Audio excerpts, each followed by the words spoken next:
لو انت قللت من نفسك قصاد شخص وبعد كده ندمت على اللي انت عملته وعايز تعدل من شكلك قدامه وتخلي شكلك يرجع حلو تاني، يبقى ازاي تعدل وتعمل ده؟ هقولك ازاي. يعني مثلا لو انت مرتبط بشخص واتصلت بالشخص ده 50 مرة والشخص ده مش بيرد عليك ولا معبرك وتقلان عليك ومش مهتم اصلا ان هو يكلمك، فانت ندمت بعد ما اتصلت بيه كل ده ومتضايق من شكلك قدامه، فازاي تعدل من كل ده وتبين له ان ده ما حصلش؟ هتقوم تعمل ايه؟ بعد ما اتصلت بيه كتير هتروح باعت له مسج، هتقول له انا عماله اكلمك يا ابني، انت فين؟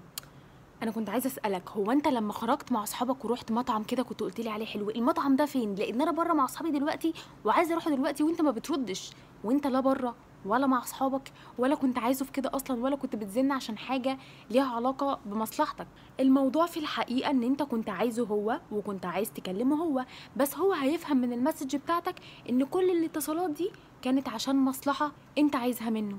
طيب موقف تاني، لو انت مثلا معجب بشخص وبينت للشخص ده انك مهتم بيه جدا وعمال تبين له اهتمامك وبتكلمه كتير جدا وكنت مدلوق عليه، بس هو مش مهتم بيك خالص ولا شايفك في حياته، فانت حسيت ان شكلك كان وحش قدامه وندمت على اللي انت عملته وعايز تعدل من اللي انت عملته ده، يبقى ازاي تعمل كده؟ عن طريق انك هتستنى وقت مناسب تكونوا جبتوا فيها سيرة الارتباط وبتتكلموا مع بعض مين كانت في حياتك ومين كانت في حياتك، فانت هتوضح له ان انت مش مهتم خالص يكون في حد في حياتك دلوقتي، ولا بتفكر في الارتباط دلوقتي خالص، ولا الموضوع في دماغك بصفة عامة، خاصة انك لسه خارج من علاقة ارتباط وبتحاول تنساها بأي طريقة.